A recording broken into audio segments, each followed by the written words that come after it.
लटक के गया, बसों में लटक के गया, लेकिन उसने पढ़ाई करी, मेहनत करके जब वो पढ़ा और वो प्रतियोगिता में पास हुआ और वो किसी कुर्सी पर बैठ गया, नौकरी करने लगा, तो उसने एक मकान भी खरीद लिया शहर में, बचा बचा के किस्तों पर।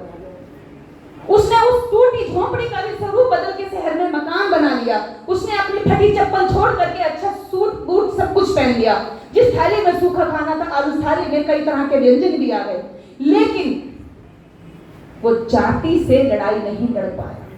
शहर में रहकर अच्छा मकान बनाकर, अच्छी गाड़ी खरीदकर, अच्छा सूट बूट पहनकर भी उसकी मजबूरी हुई कि उसने अपनी जाति छुपाई उन लोगों में जो ये कहते रहे कि जातिवाद तो खत्म हो गया। इस देश का अगर कोई व्यक्ति आपसे यह कहता है कि भाई अब जातिवाद नहीं है, जातिवाद खत्म हो गया, वो सबसे बड़ा जातिवादी निकलेगा। कोई कहता है कि मैं बहुत बड़ा धार्मिक हूं, वो सबसे बड़ा जातिवादी निकलेगा। कोई कहता है कि मैं शाकाहारी हूं, अरे मैं तो शुद्ध शाकाहारी हूं, उसके दिमाग को जब थोड़ी देर पढ़ के देखोगे तो वो सबसे बड़ा जातिवादी और घोर अन्यायकारी निकलेगा। ये इस देश की थ्योरी है। बाबा साहब डॉक्टर अम्बेडकर इस भारत में जिन जातियों के साथ धार्मिक सामाजिक आधार पर शोषण होता था, जिनको सड़कों पर नहीं चलने दिया जाता था, जिनको जमीन रखने का अधिकार नहीं था, जिनकी बहन बेटियों को सम्मान से जीने का हक नहीं था, जिनको कभी दरवाजों पर चौखट नहीं लगाने दी, क्योंकि चौखट लगाते तो उनकी बहन बेटियां चौखटों में और दरवाजों में सुरक्षित हो जाती, उनका जब मन करता वो उनको यूज करते थे।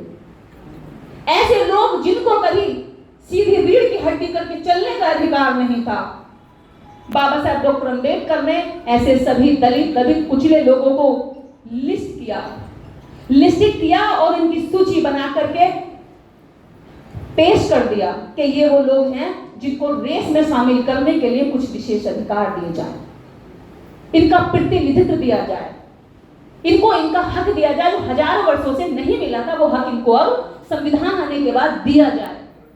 लेकिन वो आरक्षण को क्या कहते हैं? भीख।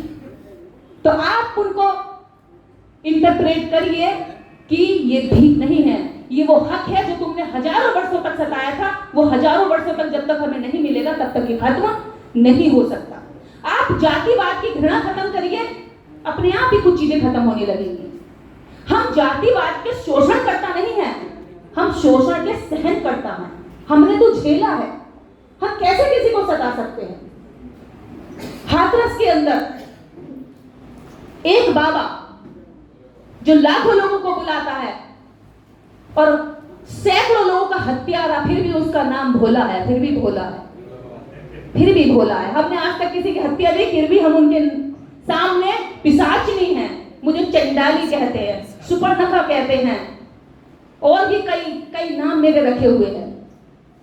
पिशाचिनी, सुपर्णखा। चली आई फिर से सोशल मीडिया पर, फिर देखो इसने एक वीडियो डाल दी। इसके तो लोग जानेंगे नहीं, लेकिन हम इसे जरूर जेल भेज देंगे।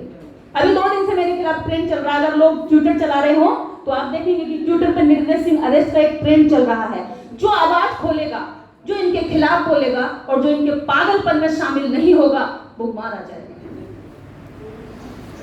जो ये एहसास कराएगा कि हम जिंदा हैं, उसको ये जानबूझकर मार देंगे। जो इनकी गुलामी करेगा, इनके साथ जी हुजूरी करेगा, जो इनके सामने रीढ़ झुका करके चलेगा, पलके नीचे रख के चलेगा, वो इनको प्यारा लगेगा, वो इन्हें असली दलित दिखाई देगा। जो अच्छा रहेगा उसे कहेंगे तुम तो दलित जैसे लगते ही नहीं यार, कहां से लगते हो तुम तो। और हमारा आदमी भी कॉलर चौड़ा करके कहता है अरे तो दलित लगता ही नहीं, हट भाई अपने दलित भाई को, तू हट भाई, तेरा रंग काला सा है, तू तो गंदे कपड़े पहनता है, तू गांव से आता है, चप्पल में शाइनिंग नहीं है तेरे, चल हट। Madam please don't Dalit please. अब ये साहित्य में शामिल हो चुका है ये वर्ड, तो इसलिए इसको हम लोग जो है कॉल करते हैं, इसलिए इसको बोला जाता है। और अब ये इतना बड़ा साहित्य इसका लिखा जा चुका है, हम इसको अचानक से नहीं हटा सकते। तो ये इसकी भी मैं इसके बारे में भी चर्चा करूंगी, इस पे कई बार बहस हो चुकी है इस वर्ड के ऊपर। तो इस आधार पे बहुत बड़ा साहित्य भारत में लिखा गया है, क्योंकि हमारा कोई साहित्य ही नहीं था। अब जब इस शब्द से साहित्य तैयार हो गया है तो अब वो इस शब्द को टारगेट करने लगे हैं। इसकी भी कई तरह से है जो हम भ्रमित भी हो जाते हैं। इस पे हम अकेले में बात कर लेंगे या बैठकर किसी दिन डिस्कशन कर लेंगे। तो जितना भी इस देश के अंदर आज चल रहा है उसमें हम शिकार हैं। आप देखेंगे कि जितने देश में बाबा हैं ये सब क्रांति में रुकावट है। आपने सड़कों में रोड ब्रेकर देखे हैं? ब्रेकर होते हैं, गाड़ी स्पीड में आ रही होती है, लेकिन ब्रेकर देख के क्या होता है? रुक जाती है। तो ये बाबा हमारी क्रांति में स्पीड ब्रेकर है कि हमारी जो युवा है, हमारा जो समाज है, हमारे जो समझाने वाले बुजुर्ग लोग हैं जो समझा करके, या युवा पीढ़ी है उनको समझा कर समाज को इस क्रांति की लाइन पर ला रही है। ये उस क्रांति की सड़क पर बाबाओं का रोड ब्रेकर लगा करके और रोड ब्रेकर से उनको रोकते हैं और कहते हैं कि मोक्ष की प्राप्ति करो, क्या क्रांति के चक्कर में लगे। हाँ, और ऐसे कई बाबा जेलों में हैं जो बहुत फेमस थे। आज भी उनके कुछ भक्त हैं, रोते हैं कि जेल में बाबा को जबरदस्ती डाला गया, उनका कोई कसूर नहीं है। हमें इस पर कुछ, हम जब रिसर्च करते हैं कि इस भीड़ में हमारे ही लोग क्यों होते हैं, तो इसके पीछे एक सबसे बड़ी बात ये निकलती है कि वो कहीं ना कहीं कम पढ़े लिखे हैं और अंधविश्वास में वर्षों से डूबे हुए हैं। उनकी इस पर कोई शिक्षा दीक्षा नहीं हुई है, इनको कोई जानकारी नहीं दी गई है। और इसके बाद सबसे बड़ी बात कि वो गरीबी में है, उनके पास अच्छा इलाज कराने के लिए लाखों रुपए नहीं है क्योंकि दवाइयां बहुत महंगी हैं, तो इसलिए वो सस्ता इलाज के चक्कर में बाबा की तरफ चले जाते हैं। उनके पास में अच्छी नौकरियां नहीं है, रोजगार नहीं है, बिजनेस में वो कहीं नहीं है और नौकरियों को खत्म किया जा रहा है।